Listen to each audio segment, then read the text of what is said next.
అందరికీ నమస్కారం. వీడియో చూస్తున్నవారు ఓం శ్రీ మాత్రే నమః అని కామెంట్ చేయండి. అలాగే ఒక లైక్ చేసి మా ఛానల్ ని సబ్స్క్రైబ్ చేసుకోండి. చీపురుతో ఇల్లంతా ఏ సమయంలో శుభ్రం చేస్తే లక్ష్మీ కటాక్షం కలుగుతుందో ఈ వీడియోలో మనం తెలుసుకుందాం.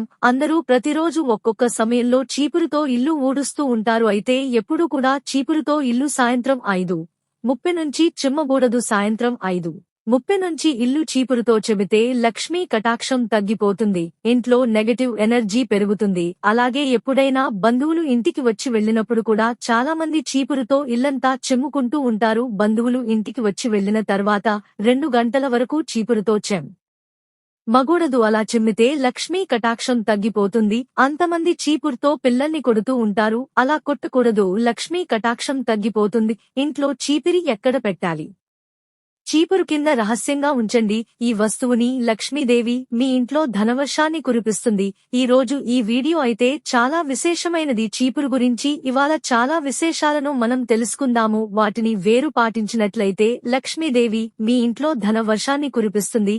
ఏ దిశలో ఉంచడం వలన శుభ ఫలితాలు కలుగుతాయి అని చీపురుని ఎప్పుడూ మార్చుకోవాలి. చీపురు విషయంలో ఎటువంటి తప్పులను మనం చేయకూడదు. వాస్తు శాస్త్రంలో ఏమీ రాయబడి ఉంది? చీపురు విషయంలో తప్పులు చేసినట్లయితే పేదరికము, కష్టాలను అనుభవించవలసి వస్తుంది. చీపురులో లక్ష్మీదేవి ఉంటుంది. చీపురుతో లక్ష్మీదేవికి సంబంధాన్ని కలిగి ఉన్నది. ఎవరైతే వ్యక్తి చీపురును సరైన విధంగా ఉపయోగిస్తారో, మన శాస్త్రాలలో, ధర్మ గ్రంథాలలో వ్రాయబడింది, చీపురును సరైన విధంగా ఉపయోగించినట్లయితే లక్ష్మీదేవి ఆశీర్వాదము మనకి తప్పకుండా లభిస్తుంది. అందరికీ తెలిసిన విషయమే. చీపురుతో ఎప్పుడు కూడా సాయంత్రం సమయంలో ఇల్లు ఓడ్చకూడదు. చీపురుతో ఇల్లు శుభ్రం చేసుకోవడానికి శుభముహూర్తం ఏది? మన శాస్త్రాలలో ఏమి చెప్పబడింది? ఇంట్లో ఏ సమయంలో మనం చీపురుతో ఇంటిని శుభ్రం చేసుకున్నట్లయితే సకారాత్మక శక్తులు అనేవి ఇంట్లోనికి ప్రవేశిస్తాయి. మీ ఇంట్లో జన్మజన్మల దౌర్భాగ్యము కూడా దూరమైపోతుంది. మనం ముందే చెప్పుకున్నాం కదా, చీపురుతో డైరెక్ట్ గా సంబంధము అనేది లక్ష్మీదేవితో ఉంది. చీపుర లక్ష్మీదేవికి చాలా ప్రియమైనది. ఎవరైతే వ్యక్తి సరైన విధంగా చీపురును ఉపయోగిస్తూ ఉంటారు వారికి తప్పకుండా లక్ష్మీదేవి ఆశీర్వాదం లభిస్తుంది. ఆ వ్యక్తి జీవితంలో ఎప్పుడూ కూడా ధన సంబంధమైన ఇబ్బందులను పడడు. లక్ష్మీదేవి ఆశీర్వాదము ఆ ఇంటిపైన, వారి అందరిపైన కూడా ఎప్పుడు కూడా ఉంటుంది. హిందూ ధర్మంలో ఇల్లే దేవాలయము అని చెప్పారు. అందువల్లనే మన ఇంటిని ఎప్పుడూ కూడా చాలా శుభ్రంగా ఉంచుకోవాలి. శాస్త్రాలలో చెప్పబడింది. శుభంగా ఉంచుకుంటూ ఉన్నట్లయితే, మన ఇంటిని ప్రతిరోజు కూడా శుభ్రం చేసుకున్నట్లయితే, మన ఇంట్లోనికి పేదరికము, దౌర్భాగ్యము, గొడవలు శుభ్రం చేసుకోకుండా ఉన్నట్లయితే ఇల్లు ఎప్పుడు కూడా మురికిగా ఉన్న ఇంట్లోనికి నకారాత్మక శక్తులు అనేవి వస్తాయి. దాని వలన ఇంట్లో ఉన్నతి అనేది ఆగిపోతుంది. మరి ఎప్పుడు కూడా రాత్రి నిద్రపోవడానికి వెళుతున్నప్పుడు ఒక్క విషయంపై ధ్యాస పెట్టండి. రాత్రి సమయంలో మీ ఇంట్లోనికి నకారాత్మక శక్తులు, బ్లాక్ మేజిక్, ఏవైనా తాంత్రిక క్రియలు జరిగిన కూడా అవన్నీ కూడా రాత్రి సమయంలోనే ఇంట్లోనికి ప్రవేశిస్తారు.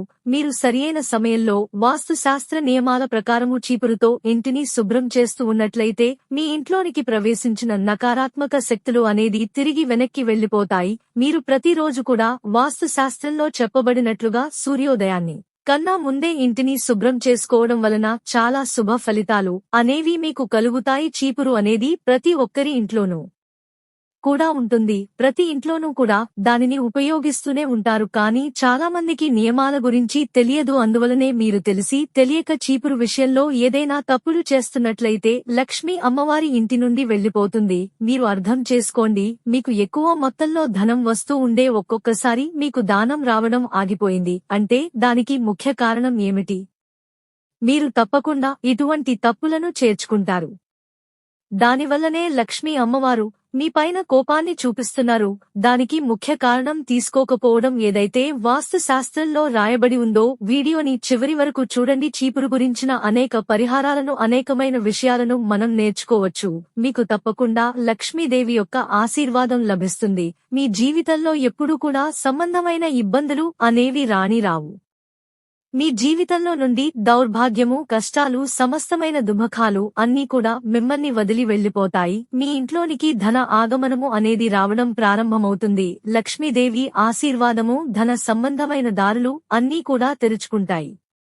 మీకు ఆకస్మిక ధన ప్రాప్తి అనేది కలుగుతుంది. లక్ష్మీదేవి మీ ఇంట్లో శరణమాసం ఉంటుంది. చీపురు విషయంలో తీసుకోవాల్సిన ముఖ్యమైన జాగ్రత్త ఏమిటి అంటే మీ ఎదురుగా ఎప్పుడూ కూడా చీపుర అనేది కనిపించకూడదు. ఎవరైనా వచ్చినప్పుడు కూడా వారికి చీపురు కనిపించకుండా ఉండే విధంగా జాగ్రత్తను తీసుకోండి. కనిపించిన పర్వాలేదు, కానీ మాటిమాటికి చీపురు తరిపిస్తూ ఉంది అంటే అది చాలా అశుభ పరిణామంగా చెప్పబడింది. ఇంట్లో వారు కానీ బయటవారు కానీ చీపురును చూడకూడదు అనేది చాలా స్పష్టంగా చెప్పబడింది. అందువల్లనే మీరు ఎవరు దృష్టి పడని చోట చీపురును భద్రపరుచుకోవాలి. ఇంట్లోనైనా ఆఫీసులోనైనా సరే ఎప్పుడూ కూడా విరిగిపోయిన చీపురుతో శుభ్రం చేసుకోకూడదు. దాని వలన ఇంట్లో చాలా ఇబ్బందులు మొదలవుతాయి. మనం ఏ పని మొదలుపెట్టినా సరే అందులో ఇబ్బందులు అనేవి మొదలవుతాయి. మరి ఎప్పుడు కూడా చీపురున నిలబెట్టి ఉంచకూడదు. ఎప్పుడు కూడా చీపురును పడుకోబెట్టే ఉంచాలి. సాయంత్రం సూర్యాస్తమయం సమయంలో ఎప్పుడు కూడా చీపురుతో ఇంటిని ఉంచకూడదు. ఇంట్లో లక్ష్మీదేవి నిలబడదు. ఎప్పుడు కూడా దాటి వెళ్లిపోకూడదు. ఎందుకంటే మనం ముందుగానే చెప్పుకున్నాము, చీపురుకు లక్ష్మీదేవితో సంబంధాన్ని కలిగి ఉంది అని. ఎప్పుడూ కూడా మురికి ఉన్న ప్రదేశాలలో ఉంచకూడదు. బాత్రూంలో చాలా మంది చీపురులను పెట్టి అలానే వదిలేస్తూ ఉంటారు. అలా అస్సలు వదిలేయకూడదు. అలా చేశారు అంటే లక్ష్మీదేవికి మీపై కోపం వస్తుంది. పరిహారాలను చేయడం వలన లక్ష్మీదేవి ఆశీర్వాదం మనకు లభిస్తుందో ఇప్పుడు మనం తెలుసుకుందాం. సూర్యోదయం కన్నా ముందే ఇంటిని శుభ్రం చేసుకోండి. అది చాలా శుభప్రదమైన విషయము. మీరు శుక్రవారం రోజున ఇంటిని శుభ్రం చేస్తూ ఉన్నట్లయితే సింహద్వారం వద్ద కొద్దిగా ఉప్పునీటితో ఆ కొద్దిగా ప్రదేశానైనా సరే శుభ్రం చేయండి. మీరు ఆ విధంగా శుభ్రం చేస్తూ ఉన్నట్లయితే లక్ష్మీ అమ్మవారు చాలా సంతోషిస్తుంది. ఎప్పుడూ కూడా సంవత్సరానికి సరిపడగా చీపురులను దీపావళి రోజా కొనిపెట్టుకోండి. మీరు ఆ చీపురును ఉపయోగించుకోవడం చాలా చాలా మంచిది. లేదంటే మీరు శనివారం రోజున చీపురును కొనుక్కున్నట్లయితే చాలా శుభప్రదమైన విషయము. ఎప్పుడూ కూడా మీ ఇంట్లో చీపురును పశ్చిమ దిశలో ఉన్నట్లయితే మీ ఇంట్లో సకారాత్మక శక్తులు అనేది ఆకర్షించబడతాయి. వైకుంఠ ప్రాప్తి లభిస్తుంది. మీరు ఏ పని చేసినా కూడా ఆ పనిలో సఫలత అనేది లభిస్తుంది. మీరు చీపురుని ఇంట్లో ఉత్తర దిశలో ఉంచినట్లయితే మీరు ధనానికి సంబంధించిన విషయాలలో మీరు ఎటువంటి నిర్ణయాలు తీసుకున్నా కూడా అవన్నీ కూడా చెప్పలేమృతం అవుతాయి. ధన ఆగమనము అనేది చాలా తేజస్సుతో వస్తుంది. ధన సంబంధమైన ఎన్ని ఇబ్బందులు ఉన్నా సరే అవన్నీ కూడా దూరంగా వెళ్లిపోతాయి. మీకు చీపురు కలలో కనిపించింది అంటే అది చాలా శుభప్రదమైన విషయము. కాని ఏ విధంగా అది శుభము అది మనం తెలుసుకోవాలి. చీపురుతో ఇల్లు ఊడుస్తున్నట్లుగా కల వచ్చినట్లయితే అది శుభప్రదమైనది కాదు. అప్పుడు మీరు కొద్దిగా జాగ్రత్తలు వహించాలి. మీరు ఏదైనా ప్రాపర్టీ కొనాలి అనుకున్న, ఎవరికైనా అప్పు ఇవ్వాలి అని అనుకుంటున్నా, షేర్ మార్కెట్లో గానీ లేదా ఎక్కడైనా మీరు ఇన్వెస్ట్ చేయాలి అని అనుకుంటున్నప్పుడు మీరు అటువంటి చోట్ల ధనాన్ని ఇన్వెస్ట్ చేయకండి. మీకు దండం రావడానికి అవకాశాలు అక్కడ 50% మాత్రమే ఉంటాయి. కలలో స్వయంగా మీరే చీపురుతో ఉన్నట్లుగా కల వచ్చినట్లయితే అది చాలా చాలా అశుభంగా చెప్పబడింది. మీకు ఈ విధంగా కల వచ్చినట్లయితే మీ స్నేహితునికి గాని ఎవ్వరికి గాని మధ్యవర్తత్వం వహించి ఎవ్వరికీ కూడా డబ్బులని ఇప్పించకండి. మీకు ఏదైనా మందిరంలో మీరు చీపురుతో శుభ్రం చేస్తున్నట్లుగా కల వచ్చినట్లయితే మీకున్న దౌర్భాగ్యము మొత్తం కూడా అతి తొందరలోనే తొలగిపోతుంది అని, మీకున్న కష్టాలన్నీ కూడా తీరిపోబోతున్నాయి అని, లక్ష్మీదేవి మీ ఇంట్లో తిననివాసం ఉండడానికి స్వయంగా వస్తుంది అని, అది చాలా చాలా శుభప్రదంగా చెప్పబడింది. మీరు కాకుండా మీ ఇంట్లో ఎవరైనా చీపురుతో శుభ్రం చేస్తున్నట్లుగా మీకు కనిపించినట్లయితే అదే చాలా చాలా శుభప్రదము. మీకు ఎవరైతే చీపురుతో ఓడుస్తూ కలలో కనిపించారో వారి జీవితంలో మంచి మార్పు రాబోతుంది అని అర్థము. మనము చీపురు గురించి ఈ విషయాలను తెలుసుకోవడం చాలా చాలా అవసరం. మనం ఇప్పుడు ఒక చిన్న పరిహారాన్ని తెలుసుకుందాము. మీరు ఈ పరిహారం చేసినట్లయితే మీ జీవితంలోనికి ధన ఆగమనము అనేది చాలా తేజస్సుతో పెరుగుతూ వస్తుంది. శుక్రవారం రోజుని లక్ష్మీదేవి వారంగా చెప్పారు. ఈ రోజు చేసే పరిహారాలు ఎప్పుడు కూడా శుభ ఫలితాలను ఇస్తాయి.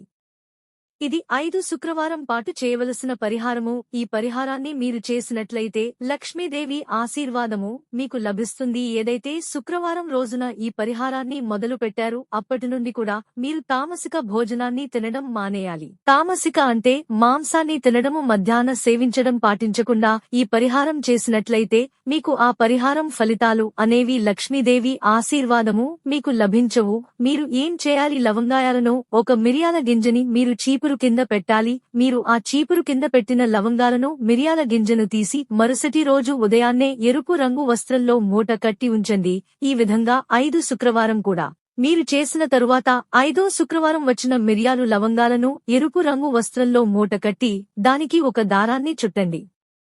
మీరు వీటిని తీసుకుని వెళ్లి శనివారం రోజున ఉదయాన్నే ఏదైనా ప్రవహించే నదును వదిలేయండి. మీరు వీటిని వదిలిన మరుసటి రోజు నుండి మీ జీవితంలోని చాలా మార్పుని మీరు చూస్తారు. ధన ఆగమనము అనేది జరగడం ప్రారంభమవుతుంది. మొదటి వారం చేసిన లవంగాలను మిరియాలను ఎరుపు రంగు వస్త్రంలో పెడతారు కదా, రెండో వారం చేసిన కూడా ఆ క్లాత్ లోనే మళ్లీ కట్టవచ్చు. ఆ విధంగానే 5 వారాలవి కూడా ఓకే క్లాతును కట్టి తర్వాత వచ్చే శనివారం రోజున వాటిని తీసుకుని వెళ్లి మీకు ఏదైతే కష్టాలు ఉన్నాయో అవన్నీ కూడా తీరిపోవాలి అని కోరుకుంటూ మీరు ఆ మూటని నదిలో వదిలేయండి.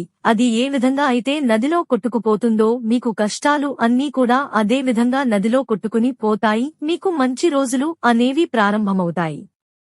మంగళవారం పూట చీపురు ఎవరికీ ఇవ్వకూడదు. మంగళవారం చీపురిస్తే లక్ష్మీ కటాక్షం తగ్గిపోతుంది. మరి పాత చీపురు ఎప్పుడు పారేయాలి అంటే పాత చీపురు శనివారం రోజుగాని అమావాస్య తిథి ఉన్నప్పుడు గాని పాత చీపురు పారేయాలి. అలా మిగతా రోజుల్లో మాత్రం పాత చీపురు పారేయకూడదు. కొత్తగా ఇల్లు కట్టుకున్నప్పుడు ఆ ఇల్లు శుభ్రం చేసుకోవడానికి ఇంట్లో ఉన్న చీపురు తీసుకెళ్లి శుభ్రం చేస్తూ ఉంటారు. అలా ఎప్పుడూ చేయకూడదు. కొత్త ఇల్లు ఎప్పుడు కూడా కొత్త చీపురుతోనే శుభ్రం చేయాలి. శుభ్రం చేసిన తర్వాత ఆ కొత్త చీపురు ఆ కొత్త ఇంట్లో ఉండేలాగా చూసుకోవాలి. అప్పుడే అక్షం అనేది చాలా సులభంగా కలుగుతుంది.